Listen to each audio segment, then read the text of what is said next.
The 2022 NFL Draft didn't pan out exactly how we predicted. Only one quarterback went in the first round, and it wasn't even the guy we had all thought it would be, Malik Willis. Instead, it was Kenny Pickett. Then we waited, and we kept waiting, until not a single quarterback went off the board in the second round. Finally, in the third, the second quarterback was drafted, and it still wasn't Willis. It was Desmond Ridder. The always underrated gunslinger was a star at Cincinnati for years, a true leader, and now he gets to prove to the Falcons that they made the right pick at the draft. Simply put, Desmond Ridder has always been a stud, even if he didn't get the recognition he deserved. Ridder was a stud at St. Xavier, where as a senior, he passed for 1,319 yards and 9 touchdowns, adding 668 yards and 12 touchdowns on the ground. He was named All-Metro, was considered a 3-star recruit, the 116th best athlete, and number 10 player in the state. He had a tryout for then Cincinnati offensive coordinator Zach Taylor, the now head coach of the Cincinnati Bengals, and Ridder was offered by the Bearcats. After Tommy Tuberville resigned, Luke Fickell still honored his offer, a decision he surely doesn't regret. Desmond Ridder redshirted his first year at Cincinnati before he became the Bearcats starter, passing for 2,445 yards and 20 touchdowns, adding 572 yards and 5 scores on the ground. He was named AAC Rookie of the Year for his efforts. The following year, Ridder passed for 2,164 yards and 18 touchdowns, plus 650 yards and 5 touchdowns rushing. But 2020 proved to be his breakout campaign. He was the AAC Offensive Player of the Year after he threw for nearly 2,300 yards and 19 touchdowns to 6 interceptions, plus almost 600 yards and 12 touchdowns rushing, all in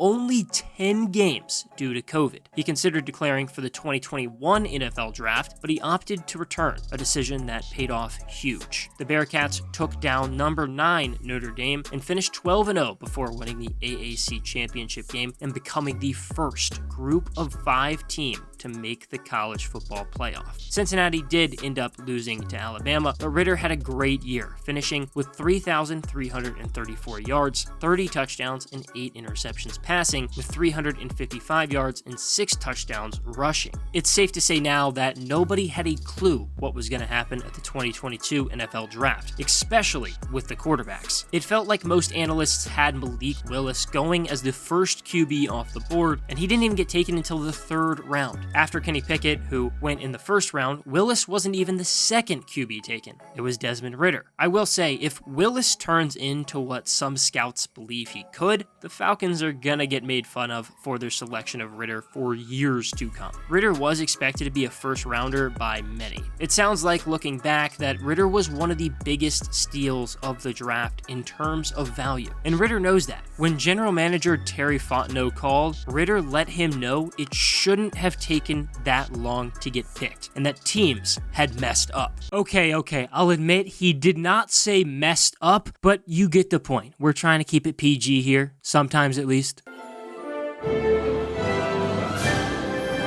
The pick made sense. The Falcons are in this weird limbo where they had a guy that was the face of the franchise for 14 years, Matt Ryan. Ryan was the dude in Atlanta from the moment he got drafted in 2008. He won an MVP, Offensive Rookie of the Year, was an All-Pro, and was named a Pro Bowler 4 times. Of course, the Falcons were oh so close to a Super Bowl win before the Patriots rallied back down 28-3, and now it's time for a new era in the ATL. That's why the Falcons sent Ryan to the Colts for a 3rd-round pick. The same day, Atlanta signed Marcus Mariota. Mariota has had his moments in the pros since he went 2nd overall to the Titans in 2015. He played out his full 5 years in Tennessee, passing for over 3,000 yards twice, and he even had a career year in 2016 with 26 touchdowns to 9 interceptions. In 2020, he signed with the Raiders and ended up backing up Derek Carr for 2 seasons. Now, he gets another chance to prove that he can be a starter in the NFL, but he's going to have to beat out Desmond Ridder first. I have to imagine imagine that by the time that training camp and the preseason come around, all eyes are going to be on Desmond Ridder and Marcus Mariota as they compete for the starting job. Mariota is obviously going to have a huge leg up on a guy that has never played at the pro level. The NFL is a very different game compared to college, and who knows how long it will take Ridder to adjust to it. I think Ridder was one of the most pro-ready guys in the class, but even if he is ready to roll, it'll be hard to beat out Mariota. The Falcons head coach Arthur Smith, who is tasked with trying to rebuild the disaster in Atlanta, basically spent a decade with the Titans, and you guessed it, was there with Mariota. I have to imagine that that was a bit of a part of why Mariota came to Atlanta, and at the very least, I think Smith wants to at least give his old QB a chance. Oh, and of course, Felipe Franks is on the roster.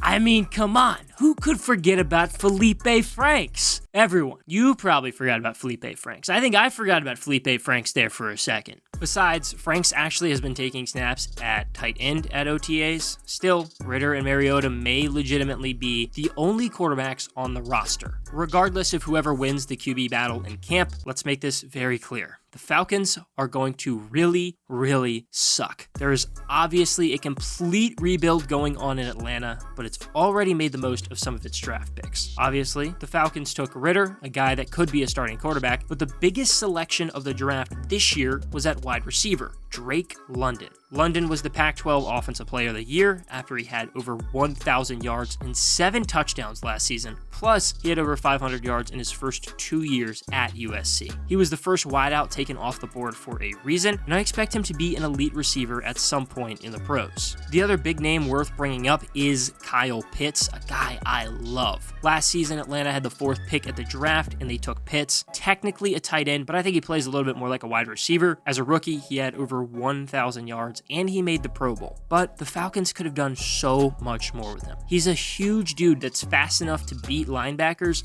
and too big for corners, but Atlanta just wasn't finding him in the end zone. He had 1 touchdown, just 1. I think Pitts is going to be insane and grew him into one of the best tight ends in the league in no time. But for now, he could at the very least be a good safety blanket for Ridder or Mariota. That's 2 young bright spots.